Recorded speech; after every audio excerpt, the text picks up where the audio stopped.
Hey, salut les noobs et bienvenue dans cette toute nouvelle vidéo où je vous présente mon studio, je vous présente mon équipement, mon matériel qui me sert à filmer. Et puis tout au long de la vidéo, il y aura plein d'astuces pour vous si jamais vous voulez faire du contenu de qualité sur YouTube. On y va!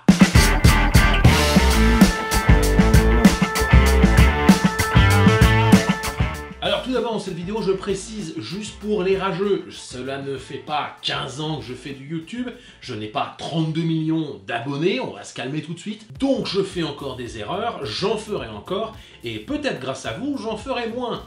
Alors qu'y a-t-il dans mon studio? Est-ce qu'on voulait faire le tour? On s'en bat littéralement les couilles. Super, on y va. On y va avec ce magnifique, mais j'y reviendrai tout à l'heure, ce magnifique Zhiyun. Qu'est-ce qu'il y a? Eh bien voilà ce qu'il y a en face de moi, vous voyez que je suis tout d'abord en short parce que j'aime être tranquille quand je fais des vidéos, hein, j'aime être détendu. Je suis en short très souvent quand je filme, voire parfois nu. On se calme, c'est une blague, c'est pour rigoler à base de rigolade. Donc avec un pull parce que de tout sens à la caméra au premier plan, vous ne savez pas, vous ne savez pas. Et derrière, c'est plutôt pratique, mais en fait ça m'arrange pas du tout. J'ai donc ce magnifique miroir. J'ai un miroir dégueulasse qui me sert en fait comment on appelle ça, d'armoire. J'ai des lumières ici, j'y reviendrai. Donc là on a une magnifique fenêtre. Et puis de l'autre côté, vous l'avez déjà vu, c'était dans la vidéo sur les jeux de société. Puisque là on a une porte, peut-être qu'un jour je l'ouvrirai pour vous. On a ici l'ensemble de ma collection de jeux de société. Il y en a un petit peu là, enfin il y en a pas mal ici. Ici j'ai une autre lumière, j'y reviendrai. Et puis par là, on a tout simplement mon setup PC, avec un premier PC ici, et puis un autre PC qui se trouve en dessous, juste à côté. Voilà, on est pas mal. Là-bas, vous avez toujours à boire, hein, c'est indispensable. Là-bas, il y a une petite boîte que je vous présente juste à côté.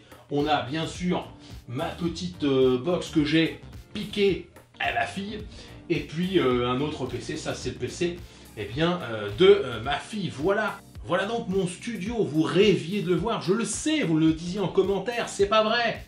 Mais désormais, vous savez à quoi ressemble mon studio. Je vous présente mon matos, c'est parti, on commence par le son. Un bon son, c'est un son ni trop fort, ni trop faible, qui ne grésille pas, sans bruit parasite, sans souffle. Dès lors, je vais vous présenter le son de 3 de mes appareils. Bien sûr, vous pouvez oublier le son du micro-casque, ce qui sera très mauvais. Le son de la webcam, je n'en parle pas. Enfin, j'en parle pas. Est-ce que vraiment vous avez besoin que je parle un quart d'heure avec ce son pourri pour vous apercevoir que ce n'est pas bon pour vos vidéos? À la rigueur, le son du smartphone, ouais, faut tester. Ou le son direct de mon caméscope ou de mon appareil photo, ouais, c'est pas terrible. J'ai préféré un son de meilleure qualité, c'est pour ça que j'ai pris le Rode et c'est celui que vous écoutez depuis le début de cette vidéo. Ce micro est extrêmement pratique puisqu'il se branche sur la prise jack de l'appareil photo. Il me sert notamment en extérieur quand je vais faire des vidéos dans les conventions ou autres. C'est super pratique. Ensuite, et quand je fais des vidéos sur PC ou quand je stream, j'ai acheté ce micro, le Blue Yeti. Le Blue Yeti, il y a plusieurs modes, plusieurs façons d'entendre le son. On a la façon super cardioïde qui va filmer devant, on a l'omnidirectionnel qui va filmer tout autour du micro, et enfin on a la version interview avec le bidirectionnel devant et derrière. Pour un bon enregistrement, il va vous falloir un bon micro, et du coup j'ai identifié 3 paramètres vraiment importants. Le souffle, c'est le bruit de fond que vous allez entendre quand vous filmez, on peut éventuellement écouter celui du Rode à l'instant. La courbe de réponse, c'est un son plus ou moins grave, etc. C'est un peu l'empreinte du microphone. Et enfin, la directivité. Où est-ce que votre micro entend? Si je me déplace et que je parle sur le côté de mon Rode, vous verrez que le son sera moyen. On y va, on teste? 1, 2, 3, 4. Salut les noobs! Vous voyez que le son est bien moins bon sur les côtés que en face. Pourquoi? Parce que tout simplement, mon microphone est un microphone cardioïde. Voilà, je vous ai appris un mot. Pour le streaming, pour parler à mes potes sur World of Warcraft, j'ai acheté ce magnifique Blue Yeti.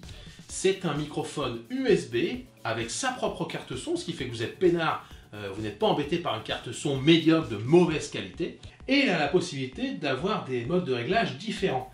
Ainsi, vous avez le cardioïde, où là je parle juste ici devant. Si j'enregistre en même temps, Bonsoir à tous et bienvenue sur Salut les noobs.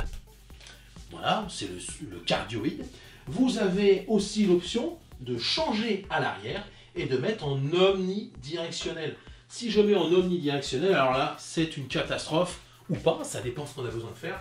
Mais si je suis ici, vous voyez que si je me dirige légèrement vers le micro, que je sois devant ou derrière, on aura toujours un son à peu près correct. Pour le Blue Yeti, on va compter environ 160 €. Il y a des équivalents, notamment de la marque Samson, qui coûtent un petit peu moins cher, à peu près 90 €, et qui vont vous donner une qualité, somme toute, très largement satisfaisante pour vos vidéos. Avant même de parler d'images, de matos pour filmer, j'ai envie de parler de lumière, puisque là, vous avez l'impression que je suis à peu près bien éclairé, et encore, j'ai des efforts à faire. Mais est-ce que vous savez ce que ça fait, la même caméra, le même plan où je ferme mes lumières? Vous l'avez peut-être remarqué dans la vidéo tout à l'heure, mais j'ai ici une lumière qui m'explose les yeux, je ne vois plus rien quasiment, mais si je l'éteins, vous allez voir déjà une petite différence. Bah là, c'est un peu plus fade. Et là, tout de suite, on se retrouve avec une image un petit peu moins sympathique, moins de température, de couleur. Et puis là, c'est l'éclairage du dessus, qui est censé être plutôt pour des films d'horreur. On a la lumière en dessous, on peut avoir la lumière en dessus pour baisser le personnage. C'est pas très beau. On éteint la... On l'éteint? Alors là, j'ai éteint le lampadaire derrière moi, c'est-à-dire la lumière qui se trouvait juste ici, qui m'éclairait de côté. Pour une bonne lumière, on considère souvent qu'il faut une lumière à ma gauche, que je n'ai pas encore. Je vais investir un de ces quatre. Une lumière à ma droite, ça c'est bon, je l'ai. Et une lumière, soit par là, qui va m'éclairer l'arrière de mon corps, l'arrière de mon visage. Allez, je vous propose de remettre toutes les lumières en route, et puis de voir la différence juste en faisant un claquement de doigts. C'est mieux, hein. C'est pas encore ça, mais c'est mieux. Pour mes vidéos, j'utilise donc, et vous l'avez aperçu tout à l'heure, mon Sony Alpha 68 avec mon micro Rode branché dessus, mais j'utilise aussi parfois mon smartphone. Ce n'est pas mauvais, pas du tout, ça peut dépanner. Du moment qu'il y a assez de lumière ambiante, vous aurez une bonne qualité avec la plupart des smartphones. Huawei, LG, Samsung, iPhone, peu importe. Alors parce que j'aime bien avoir une qualité d'image sympathique, j'ai acheté aussi ce Zhiyun. Ça, Zhiyun, j'ai toujours du mal à l'écrire. C'est un stabilisateur. Vous voyez que mon iPhone ne bouge pas. Si vous regardez la vidéo à côté que je vous mets là, vous aurez la sensation que je ne bouge pas autant. Vous pouvez marcher et vous avez toujours un plan stable ou plus ou moins stable, à peu près, vous voyez. Et donc avec ce Zhiyun, j'ai la possibilité du coup de me déplacer, de me décaler et puis de faire des plans comme ceci qui sont plutôt intéressants. Le Zhiyun donc, c'est un stabilisateur, il n'y a pas que cette marque, il y en a d'autres, et je vous en mets quelques-uns dans la description.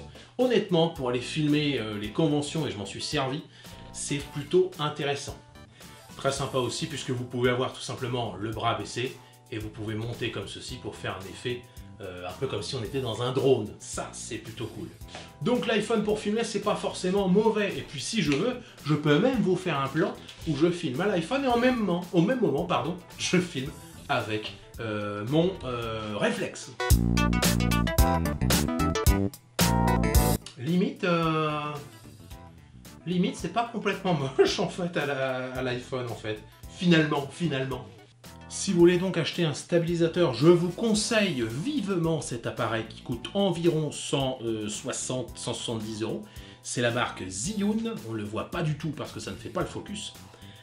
Et le seul défaut que je pourrais dire de ce matériel, c'est premièrement le fait que l'application sur votre smartphone, que vous soyez sur Android ou iPhone, est mauvaise, hein, voilà, on va le dire clairement, tous les boutons ne fonctionnent pas, c'est pas très efficace parfois, même en Bluetooth.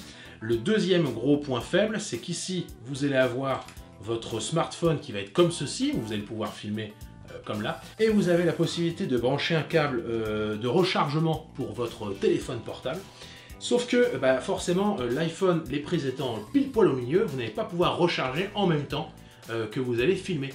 C'est un petit peu ballot d'avoir mis ça justement au milieu. Je suis un peu déçu, hein, on va le dire très clairement.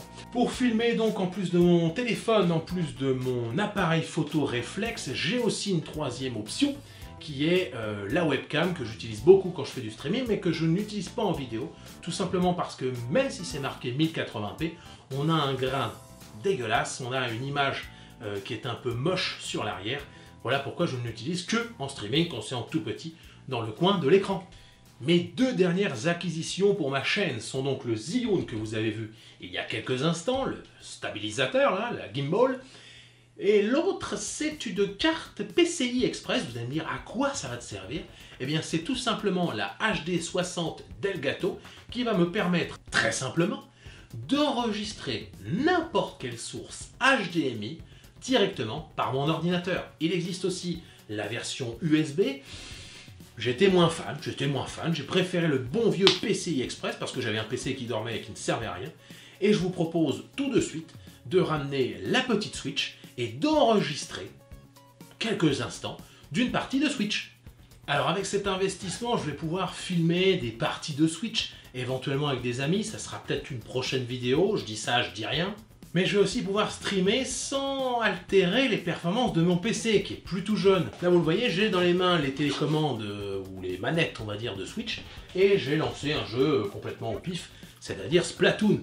Vous allez pouvoir voir que quand j'appuie ici, vous voyez le résultat sur votre écran, sauf que tout ça, ça a été filmé au moment bien sûr où je faisais la vidéo et je peux comme ça avancer et le dialogue un petit peu pourri de Splatoon 2. Alors juste sur Splatoon, ça fait un quart d'heure que j'appuie sur le bouton. Peut-être que je vais m'apercevoir qu'il y avait un bouton pour aller plus vite. Mais c'est long en fait. Vous le voyez donc, on est sur une qualité de Switch, on n'est pas sur la PlayStation 4 Pro. Et je vais quand même pouvoir bouger mon personnage et aller dans la ville, etc. Faire des zooms. Et puis jouer pourquoi pas à Fortnite, Switch en enregistrant. Non, je ne vais pas jouer à Fortnite en fait. Mais voilà, vous avez une qualité somme toute plutôt sympathique. Et vous allez pouvoir jouer sans aucun ralentissement sur votre télévision, puisque c'est votre ordinateur qui va juste se mettre entre deux, il va envoyer des images vers votre télé, mais en même temps, il va en faire une copie vers lui. Aucune perte d'images par seconde. Elgato HD 60 Pro, ça vaut environ 160 balles, si je dis pas de bêtises. Ça, c'était mon dernier achat, et forcément, ça me donne des idées de vidéos juste géniales, notamment avec la Switch, ou pourquoi pas avec la PlayStation, bref. Il y a pas mal de vidéos qui vont arriver, notamment sur le thème du jeu vidéo, que j'avais un petit peu oublié ces derniers temps, on est d'accord? Voilà pour cette vidéo de présentation de mon studio et de mon matériel. Sachez que vous pouvez aussi me dire dans les commentaires que vous avez fait un autre choix, voire me conseiller, me dire tiens, tu devrais essayer tel ou tel matos, ça serait vraiment génial. J'attends ça avec impatience, ne vous inquiétez pas, je ne suis pas en train de vous dire il n'y a que cette solution qui marche, il y a bien d'autres alternatives, mais ça, c'était le dernier petit conseil de youtubeur. Ça fait 3 mois, 4 mois que j'ai commencé, je crois 4 mois aujourd'hui. C'est une grande aventure, j'avais promis de le faire pendant un an. On est à la 15e vidéo, il m'en reste 52 moins 15.